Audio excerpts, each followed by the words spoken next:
all of those of you who have worked hard in the association of the Chinese-Philippine understanding that we have tried to work on since the diplomatic ties were normalized in 1975. I have been lucky enough to have been able to attend many of the commemorations of the Chinese-Philippine Day as we are doing now.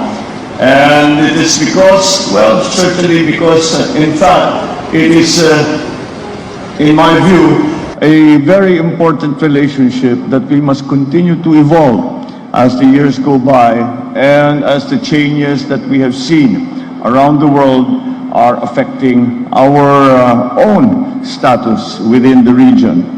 And with that cooperation and with that communication, I think that we have been able to find a way to grow and to make stronger the relationships between our two countries, the People's Republic of China and the Republic of the Philippines. In many ways, the signing of diplomatic agreement, or the diplomatic agreement between the People's Republic and the Republic of the Philippines in 1975 was just a formalization or normalization of an informal relationship that has been shown to go back at least to the Tang Dynasty. And that is how long the relationship between the Philippines and China has been going on, and this is at very many levels. And with the addition now of the decision in 1975 of the signing and normalization of diplomatic relations between our two countries, we formalized that informal relationship and added another facet to our dealings, in that we added government to government, and that has been something that I believe has been very advantageous to both our countries. And so how do I see the future between China and the Philippines? I see the future of China and the Philippines developing in many ways that maybe we do not see now. I will encourage our relationship to not only be in the very strict and formal senses of business or government to government or public and private partnerships. All of those we will encourage. But I learned a term in one of the conferences I was invited to in China, and it is a good term because it is, I believe, presents for us another opportunity to grow closer. And that term that I learned from the Chinese is people to people. And I think that it is another place, another area, another direction that we can explore to strengthen our foundations, to strengthen the foundation of our partnership, our friendship, and so that we move forward together into the future. The difficulties, the differences we may have will be helped in every way as long as we continue trying and continue to communicate and continue to be forthright in the interests of each of our countries.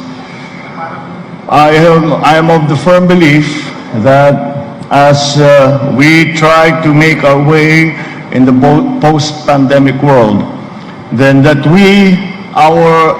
each country will not be able to thrive, to survive and to thrive by itself.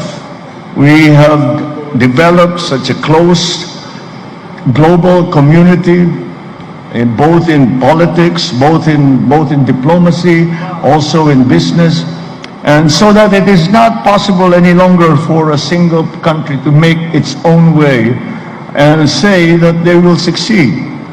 I truly believe that it is the partnerships and alliances that we as a country will make with our friends and allies and partners around the world that will keep the stability of our economic recovery. And I think that, again, the synergy that will come from that cooperation is what I believe will bring us forward to a bright future.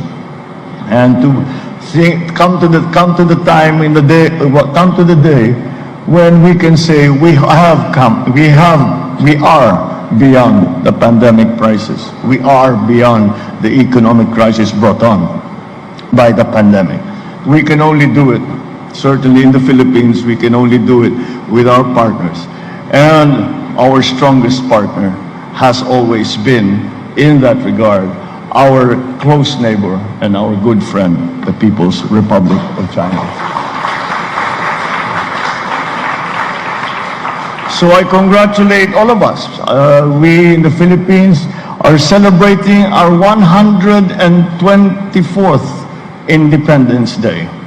And together with that, we celebrate the 47th commemoration of the signing of diplomatic relations between the People's Republic of China.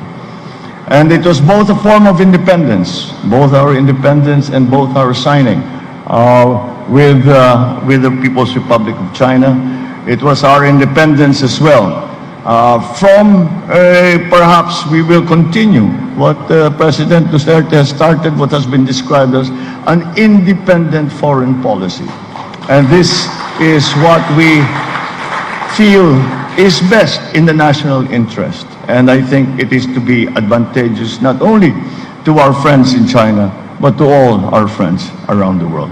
So with that in mind, I encourage you all to continue to work to these to strengthen these relationships. I add my congratulations to the awardees. I thank you all for putting in the Hall of Fame my mother, and I think I may be biased.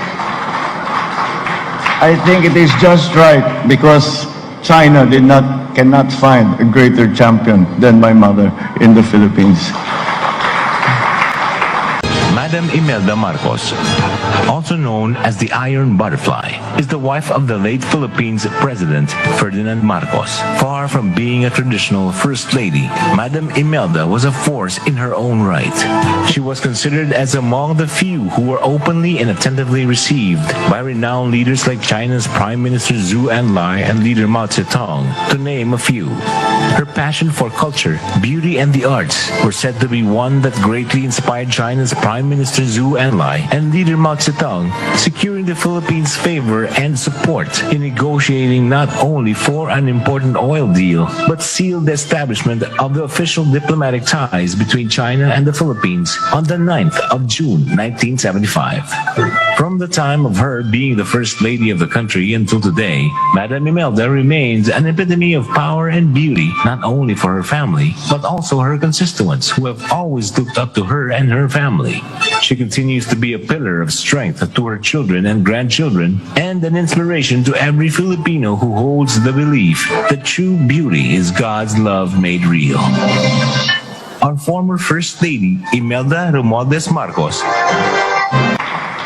So thank you very much, and we look forward to continuing fostering this relationship, making it stronger, making it deeper, and to the advantage of our two great countries. Thank you very much, and good evening.